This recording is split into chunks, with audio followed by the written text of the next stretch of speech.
Olá, tudo bem com vocês? Esse é um estudo dirigido sobre a acidez e basidade de compostos orgânicos. A dupla, na verdade, é eu e Ian, e vamos apresentar esse estudo dirigido. Entretanto, meu coleguinha sofreu algumas complicações durante a sua gravação. Fala aí, Ian, como é que foi? Olá, eu me chamo Ian e eu, juntamente com o Marcel, venho eu venho explicar essas questões e o Marcel vai resolver. São quatro questões que se trata de um trabalho de química orgânica do professor Benjamin, certo? Eu queria só dar uma reforçadazinha que eu gravei o vídeo e como você pode ver, minha câmerazinha tá aqui embaixo. Só que teve um problema, é, no, não saiu o som. Eu tive esse probleminha. O que que eu fiz? Eu vou tentar dublar aqui para não perder e ter que fazer tudo novamente, certo? Pronto, voltando um pouquinho para mim, vamos explicar primeiro quem são esses homens que aparecem na capa. Você percebe que são bem sérios, né? Se observando aqui, convenhamos, eles parecem pessoas muito importantes para a história. Vamos lá, vamos ver quem é. Esse senhor aqui que parece o seu Madruga é Brosted, o cara que criou junto com Lori, que vem logo atrás dele, a teoria de ácido e base, do qual se fala na doação e receptação de prótons, H+. Quem está do lado dele são Lewis e o principal, Arrhenius, um dos grandes cientistas da história da química e muito importante para a química e qualquer coisa que se estude de ciências. Inicialmente, vamos estudar a questão no qual vai se ter dois tipos de compostos no qual existe, na qual há uma reação de equilíbrio químico. Então vamos lá para ela. Com certeza, não é? Vemos aqui que a primeira questão fala: explique a teoria de ácidos e bases de Bronsted-Lowry, a teoria de Lewis, o conceito de nucleofilidade e eletrofilidade, classificados nos casos abaixo. Continuando, vamos lá fazer. Essa parte aqui ele vai necessitar de um pouco de atenção, pois ele é bem simples de se fazer. Entretanto, tem que ter aquela minuciosidade na hora de fazer, não é mesmo? Então vamos lá. A primeira molécula que aparece aqui é o ácido sulfúrico, pois ele tem H2SO4, no qual, se você perceber, no equilíbrio químico dele, na parte dos produtos, vai ter uma coisa bem diferente. E vocês podem notar que a carga dele mudou, ele virou um ânion. O que aconteceu? Né? Essa parte o Ian vai explicar já já. E se notarmos também a outra molécula que é o ele vai mudar, que é o éter dietílico. Vocês podem notar que nele aqui, ó, observando, estou observando aqui a estrutura, ele vai ganhar, olha lá, no equilíbrio químico dele, na parte dos produtos, ele ganhou um próton. Poxa, o que aconteceu? O Ian vai explicar isso agora. Então vamos lá. Basicamente, o que que eu expliquei nessa questão? Eu expliquei que como funcionaria a resolução dessa questão. A gente percebe que a gente tem um ácido aqui, que seria o ácido de Lowry, que no caso, por que que ele seria um ácido? Ele seria um ácido porque ele está doando um próton, no caso, eu vou fazer uma setinha aqui, ó, trazendo para cá. Ou seja, ele é um ácido porque ele está fazendo a doação do seu próton.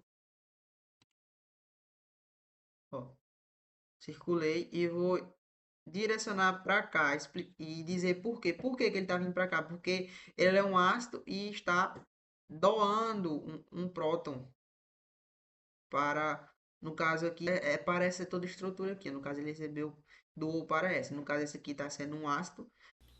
Como o Ian bem disse, o ácido sulfúrico já está no nome dele, né? Ácido sulfúrico. Mas temos que compreender como é que funcionam os ácidos de Bronsted-Lowry e também as bases de Bronsted-Lowry. Então, se percebermos bem detalhadamente como o Ian explicou, ele falou que o ácido sulfúrico doou, olha aí, doou o próton H+, para outra substância na parte do equilíbrio. E a base conjugada dele, que agora é HSO menos, que se transformou em um ânion, 4, que se transformou em um ânion, continuando, ela vai ficar com um símbolo negativo, virou um ânion. Enquanto o éter dietílico, estou só lendo aqui a colinha aqui que tem sobre o nome dessa estrutura, dessa molécula, se transformou na base e o ácido conjugado dela recebeu um próton H. Então notamos, olhando aqui a estrutura, notamos que ele agora é um próton, por ele recebeu um próton H+. Vocês podem ver por meio desse videozinho que eu acabei de fazer. Olha aí. Notaram? Viram? Como é que ficou bonito? Vocês percebem que o ácido sulfúrico tem sua transferência do seu próton para o outro ácido, que ele vai ser um ácido conjugado da base, enquanto o ácido sulfúrico vai ter uma base conjugada. E eles trocam o sinal deles, eles trocam se transformando em íons, saindo de moléculas neutras para íons. Agora vamos para B, no qual o Ian vai explicar detalhadamente cada ponto, não é mesmo? Vai contigo, Ian. Bom, como a gente vê aqui, ó, na letra B, a gente tem o F3B. Falando agora sobre o triofolete de boro e o éter dietílico, a gente percebe que não há transferência de prótons. Ou seja, o triofolete de boro, ele possui o octeto incompleto, ou seja, ele tem um orbital vazio. E isso acaba aceitando um par de elétrons do oxigênio do éter dielético, certo? Ou seja, é, o BF3 ele é o ácido de Lewis, ou seja, ele é um eletrófilo, e o dietílico ele é a base de Lewis, ou seja, ele seria o nucleófilo. Como o Ian acabou de explicar sobre a letra B, notamos que o F3B, quando ele passa da sua parte do equilíbrio na parte dos produtos, ele se torna uma base conjugada do que ele era. O trifluoreto de boro, que era um ácido, se transformou agora em uma base conjugada, depois do equilíbrio químico, enquanto o éter dietélico se transformou em um ácido conjugado, pois nos reagentes ele era uma base, não é mesmo? Isso acontece devido à transferência de elétrons, pois quando se recebem elétrons, segundo a teoria de Lewis, não é mesmo? Acaba que ele se transforma em um ácido e quando ele tem afinidade indo A, quando ele é nucleófilo, ele se torna uma base, não é mesmo? Pois ela é muito rica em elétrons, não é mesmo? Estou gaguejando um pouquinho, mas vai dar certo. Agora o Ian vai explicar a questão número 2. Agora, seguindo o raciocínio para a questão 2, a gente tem que a gente tem como explicação, com base nas informações da imagem abaixo, relacione corretamente os seguintes valores de pKa, certo? A gente percebe aqui que quanto maior a força de uma base conjugada, menor é a força do seu átomo. Ou seja, fazendo a representação, a gente tem que a setinha para baixo indica que, no caso, seria a força da base seria ela aumentava de, de cima para baixo. Ou seja, a força dos ácidos segue a ordem inversa. Um exemplo aqui seria o HF ele é o mais forte e o H2S ele é o mais fraco. Ou seja, os valores de pKa devem aumentar seguindo a mesma ordem da força básica, ou seja, da mais fraca para a mais forte. Bom, como eu acabou de falar, o termo pKa ele sempre vai tentar medir a força de um ácido, não é mesmo? Sempre vai tentar medir a força de um ácido, buscando o significado daquele que é mais forte, daquele que tem a capacidade de doar átomos. Quanto mais forte for um ácido, mais fraco é sua base. E quanto mais fraco for o ácido, mais forte será sua base. É isso que o pKa mede. É isso que está explícito no gráfico, no qual, se observarmos bem, olhando aqui para o gráfico, o ânion Flu, ele vai estar eletronegativo. Por quê? Bom, vamos tentar compreender. Bom, o íon fluoreto ele é a base conjugada do ácido que é o considerado mais forte por ele ter um número menor de pKa, que é o HF. O HF, que é o ácido mais forte entre todos os ácidos apresentados na pergunta, gerando uma eletronegatividade extrema no íon fluoreto, transformando ele num íon muito forte. Isso já dá como se pede na questão, uma correlação melhor desses números de pKa para os ácidos dados, no qual o HF será 3,45. Estou olhando aqui diretamente para a imagem da questão. Já o segundo ácido quase intermediário, que é o CH4CO2, ele vai mitigar em uma base fraca, que vai ser a CH3CO2. Ele vai ser um ânion que vai ter uma base que vai ser extremamente eletronegativa e vai ser estabilizado por meio de ressonância. A ressonância é essa causada no meio dos átomos de dois oxigênio presente lá no que vai se constituir. Seu valor vai ser 4,75. Então vamos lá puxar no gráfico aqui. O ácido que vem primeiro, que é o 3,45, que seria o ioneto de fluoreto, sua base, quer dizer, me confundi, seu ácido vai ser 3,45, que é o HF, enquanto o ioneto de acetato, ele vai ter como seu número, o ácido dele, o CH4CO2, o 4,75. Estou seguindo a ordem. Já a base conjugada, que tem o nome de íon hidrogeno carboneto, seguindo a ordem da correlação aqui entre a imagem e o número de pKa, seu ácido vai ser o H2CO, no qual CO3, no qual ele perdeu um próton e isso causou uma competitividade, olhando aqui diretamente para a imagem, entre os oxigênios do grupo da hidroxila, já tornando-a como uma base conjugada forte e seu ácido intermediário quase fraco, não é mesmo? Já o ânion HS, que é a base conjugada do H2S, vai ser a base mais forte, enquanto o seu ácido vai ser o mais fraco presente entre esses quatro ácidos, apresentando, tendo seu número de pKa como 6,89. Continuando, a gente consegue ver, por exemplo, nessa imagem, que tipo de ácidos e ácidos fortes e ácidos fracos são. Vocês podem notar na qual aqui, ó, como vai ser os mais corrosivos e os menos corrosivos. Bom, agora se tratando da terceira questão, a gente tem que grande parte dos compostos orgânicos são formados por ligações covalentes. O ácido acético ele confere ao vinagre o sabor azedo e sofre ionização ao ser adicionado à água, liberando íons H+. Na solução aquosa, deixando a ácida. A quantidade de H+ liberada determina a acidez de substância através do valor da constante de ionização do ácido, Ka. Os ácidos mostrados a seguir possuem valores aproximadamente de pK de 4,76, 3,77, 1,29 e menos 0,25.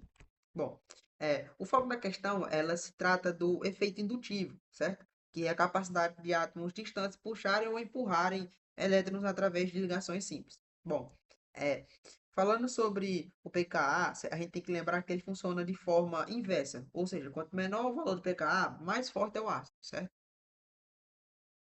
É, Agora, a gente tem que lembrar que a gente tem um ponto que átomos muito eletronegativos, como o flúor e o cloro, ele possui, na verdade, eles agem como aspiradores, ou seja, ele tem um efeito indutivo retirador.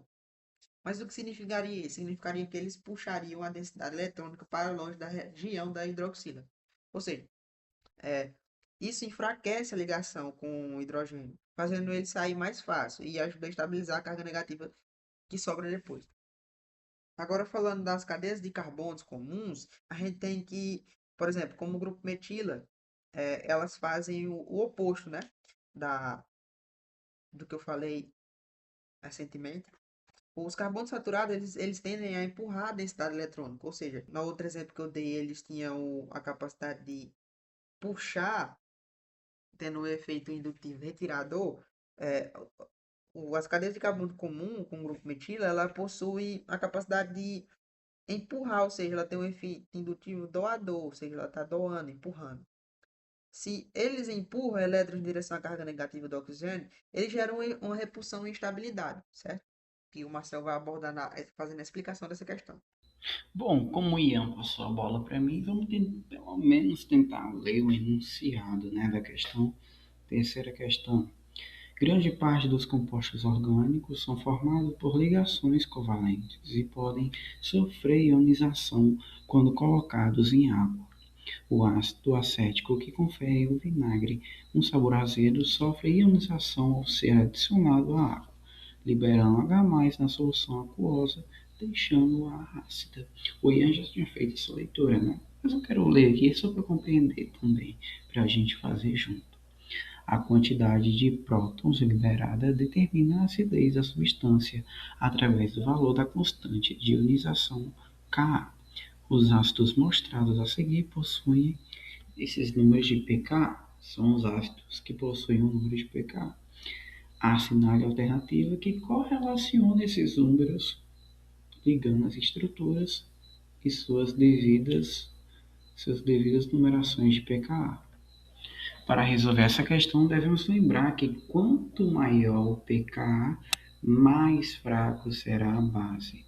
Se você lembrar que quanto maior a quantidade de átomos que são mais eletronegativos, por exemplo, o cloro, que está presente na estrutura 1, maior será a eletronegatividade, tornando-se assim um ácido extremamente forte, estabilizando dessa forma sua base conjugada.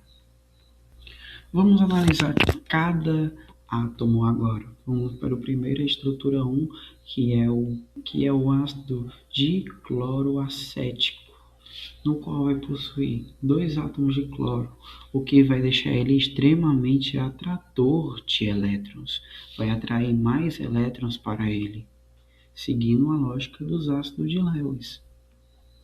O segundo ácido é o ácido acético, que está na estrutura 2, sendo representado. Ele vai ser o ácido